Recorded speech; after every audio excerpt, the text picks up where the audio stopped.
사랑이 많으신 하나님 아버지, 오늘도 저희를 주님의 전에 불러주시고 함께 예배드리게 하시니 감사합니다.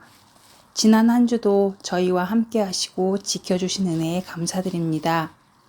이 시간 드리는 예배를 기쁘게 받아주시고 저희의 마음을 열어 주님의 말씀을 잘 듣고 삶 가운데 실천하는 믿음을 허락해 주세요. 말씀을 전하시는 목사님께 성령의 은혜를 더해 주시고 예배드리는 모든 성도들에게 위로와 새 힘을 채워주세요.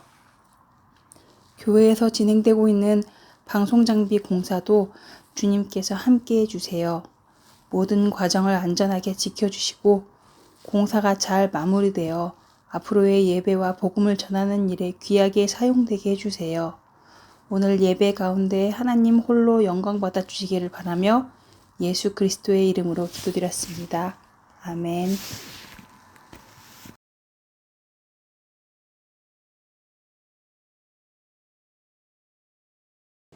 여러분 안녕하세요. 이 시간 우리 함께 할 수 있음에 정말 감사를 드립니다. 말씀에 앞서서 여러분들께 질문 한 가지 드리겠습니다. 이 세상에서 가장 기도가 필요 없는 사람이 있다면 누구일까요? 우리가 한번 생각해 봅시다. 기도란 것은 낮은 존재가 높은 존재에게 무언가를 요구하는 것이죠. 무엇이든 필요한 것을 스스로 해결할 수 있는 존재라면 기도가 필요 없을 것입니다. 기도를 들으시고 응답하는 존재라면 더더욱 이 기도가 필요 없겠습니다. 그렇다면 이 땅에 오신 예수님은 어떠하겠습니까?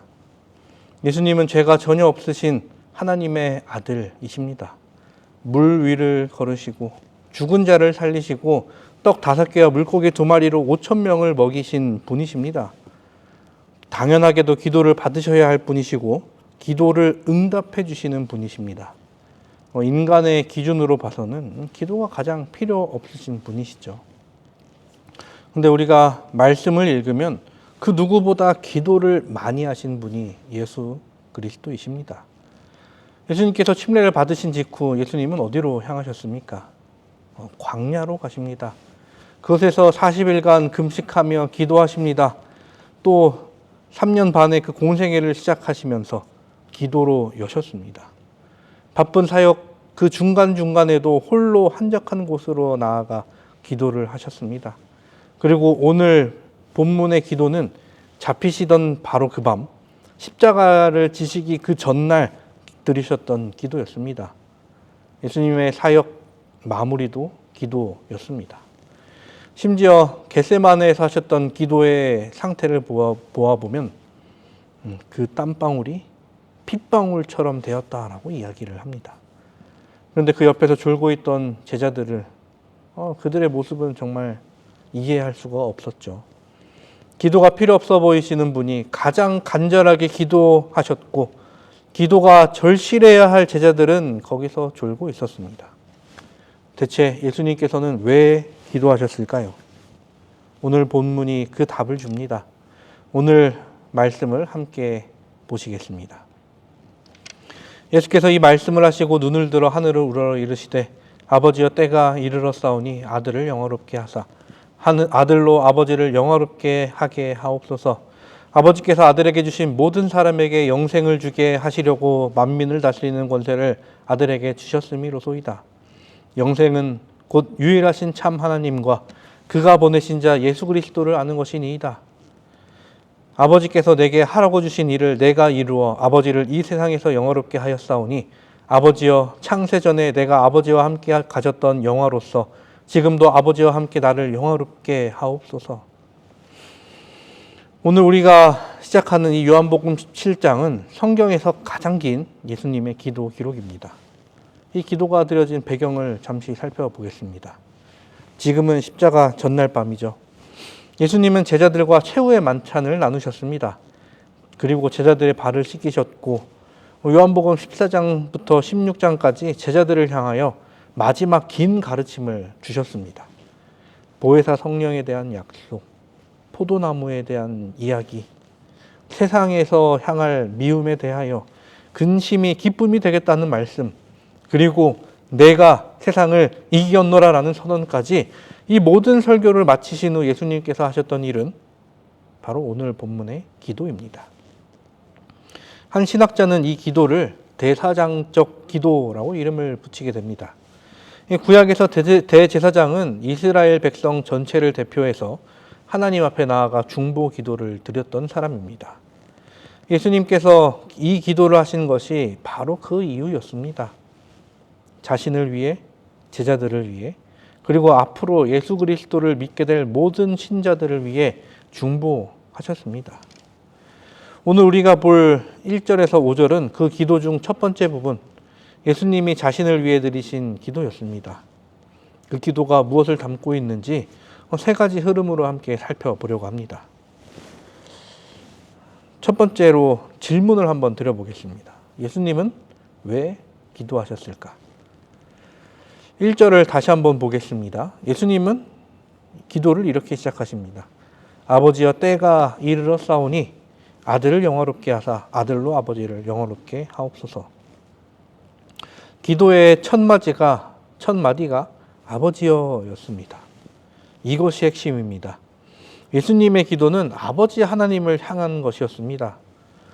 그렇게 예수님은 기도를 통해 아버지와의 관계를 표현하신 것입니다.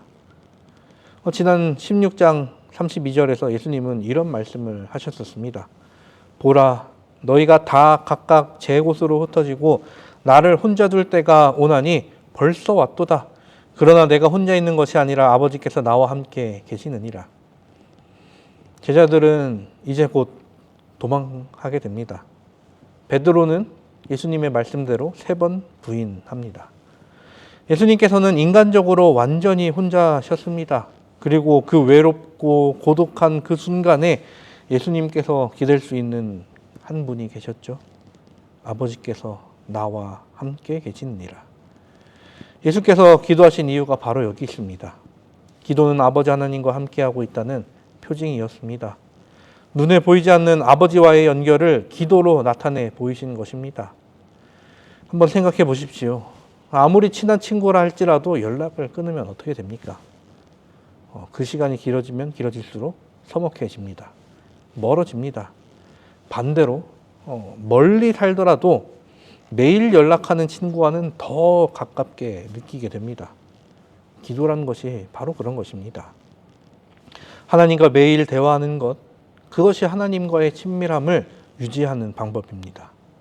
그런데 이것이 우리에게 주는 질문이 있습니다. 예수님도 아버지 하나님과 연결을 위해 기도하셨다면 우리는 얼마나 더 기도가 필요하겠습니까? 우리는 예수가 아닙니다. 우리는 죄가 있고, 우리는 연약하고, 우리는 자주 흔들립니다. 그런데도 기도를 뒤로 미루는 경우가 많죠. 예수께서는 공생애를 40일 금식 기도로 여셨고, 사역의 마지막 순간에도 아주 열심히 기도하셨습니다. 예수님의 기도는 선택이 아니라 호흡이었다는 것입니다. 4절에서 예수님은 이렇게 말씀하십니다. 아버지께서 내게 하라고 주신 일을 내가 이루어 아버지를 이 세상에서 영화롭게 하였사오니. 내게 하라고 주신 일을 내가 이루어. 예수님의 모든 사역은 아버지가 맡기신 일을 이루는 것이었습니다. 예수님 혼자의 의지가 아니라, 예수님 혼자 하시는 것이 아니라 아버지와 함께 이루어내셨다는 것입니다. 그리고 그 연결고리가 기도였습니다. 또 하나의 질문을 드려보겠습니다. 예수님은 무엇을 위해 기도하셨습니까? 1절에서 예수님은 아들을 영화롭게 하사 아들로 아버지를 영화롭게 하게 하옵소서라고 기도하십니다. 영화라는 단어가 핵심인데요. 이것은 영광, 영어로 하면 글로리를 뜻합니다. 그런데 이 영광이라는 단어가 요한복음에서 어디에 반복해서 나오는지 혹시 기억하시나요? 요한복음 7장, 12장, 13장 모두 예수님께서 십자가의 죽으심과 부활을 언급하실 때 나오게 됩니다. 다시 말해 예수님은 자신의 죽음을 영광이라고 표현하신 것입니다. 인간의 시각, 사람의 시각으로는 이해하기 정말 어렵습니다. 어떻게 죽음이 영광스럽게 될 수 있는가? 더구나 십자가의 처형은 당시 그들에게 있어서 저주, 치욕, 그 방식의 죽음 그 자체였습니다. 하지만 예수님의 관점은 완전히 달랐습니다. 예수님께서 십자가는 삼위 하나님의 뜻을 완전히 이루는 순간을 이야기하시죠. 아버지의 뜻, 아들의 사명, 그리고 성령의 역사, 이 모든 것이 십자가에서 완성되는 것이기에 그것이 바로 영광이었다는 것입니다. 다 이루었다는 십자가 위의 외침이 바로 그 영광의 선언이셨습니다. 그런데 5절을 살펴보면 이 영광에 대해 더 깊은 차원의 문이 열립니다. 아버지여, 창세전에 내가 아버지와 함께 가졌던 영화로서 지금도 아버지와 함께 나를 영화롭게 하옵소서. 창세전에 내가 아버지와 함께 가졌던 영화, 이 말씀이 얼마나 웅장한지 아십니까? 예수께서는 이 땅에 오시기 전에 이미 하나님과 함께 영광을 가지고 계셨습니다. 세상이 창조되기 전부터 하늘 보좌에서 아버지와 함께 영광 중에 계셨습니다. 그 영광의 자리를 버리고 이 땅에 오셨습니다. 말구유에 태어나시고 가난하게 사시고 배척받으시고 결국에는 십자가에 달려 돌아가십니다. 하늘 보좌 가장 높은 곳에서 가장 낮은 곳, 이 땅의 십자가까지 그 낙차가 얼마나 큽니까? 그리고 이제 그 일을 다 이루시고 아버지께 구하십니다.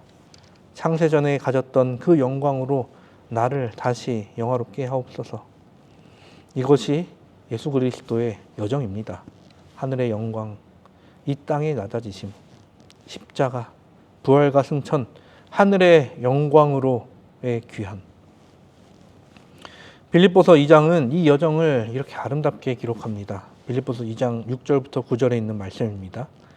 그는 근본 하나님의 본체시나 하나님과 동등됨을 취할 것으로 여기지 아니하시고 오히려 자기를 비워 종의 형체를 가지사 자기를 낮추시고 죽기까지 복종하셨으니 곧 십자가에 죽으심이라. 이러므로 하나님이 그를 지극히 높여. 그리고 그 영광스러운 여정의 목적이 무엇인지 2절과 3절에서 밝혀집니다. 아버지께서 아들에게 주신 모든 사람에게 영생을 주게 하시려고 만민을 다스리는 권세를 아들에게 주셨음이로소이다. 하늘의 영광을 버리시고 십자가의 고통을 감내하신 목적은 단 하나입니다. 우리에게 영생을 주시기 위함이었습니다. 세 번째 질문이자 오늘 말씀의 가장 핵심 질문을 드려보겠습니다. 그렇다면 영생이란 무엇일까요? 예수님께서는 이 기도에서 직접 정의를 내리십니다. 이것이 기도의 형식으로 표현되었지만 어떻게 보면 사실 성경 전체를 관통하는 선언이기도 합니다.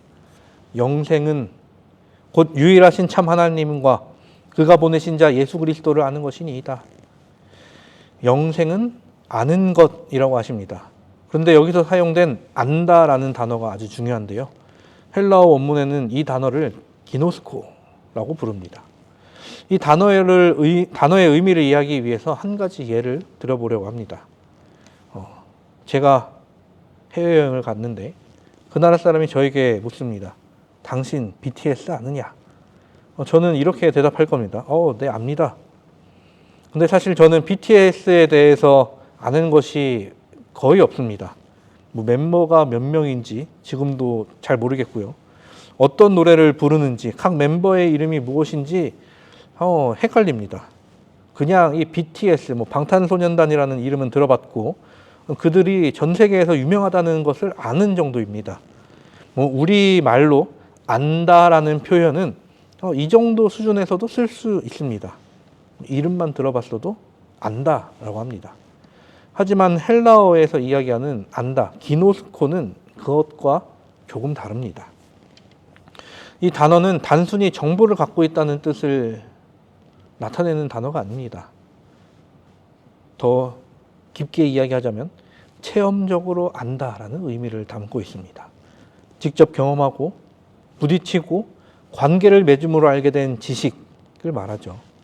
배움과 경험을 통해 쌓아온 암입니다. 여러분들의 오래된 친구를 한번 생각해 보시기 바랍니다. 우리 그분과 그 존재와 처음 만났을 때는 이름만 알았을 것입니다. 그런데 그와 함께 한 시간을 보내면서 그 사람이 무엇을 좋아하는지, 어떤 상황에서 힘들어하는지, 어떤 상황에서 웃게 되는지를 알게 됩니다. 그리고 그 알미 기노스코입니다. 영생이란 하나님에 대한 정보를 많이 아는 것이 아닙니다.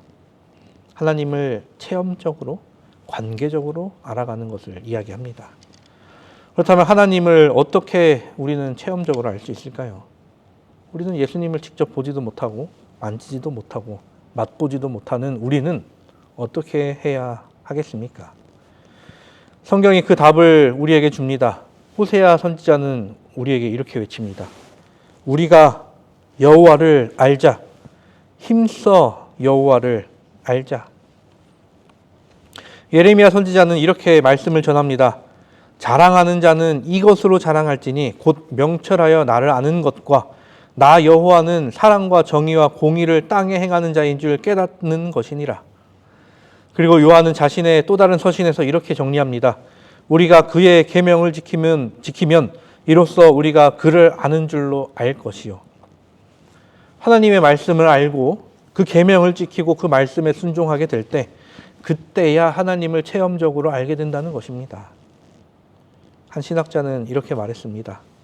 계명의 준수는 하나님을 알기 위한 조건이 아니라 우리가 하나님을 알고 그분을 사랑하고 있다는 표징이다. 그러므로 하나님에 대한 지식은 단지 이론에 머물지 않고 행동으로 이어진다.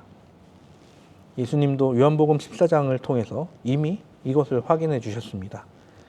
너희가 나를 사랑하면 나의 계명을 지키리라. 나의 계명을 지키는 자라야 나를 사랑하는 자니.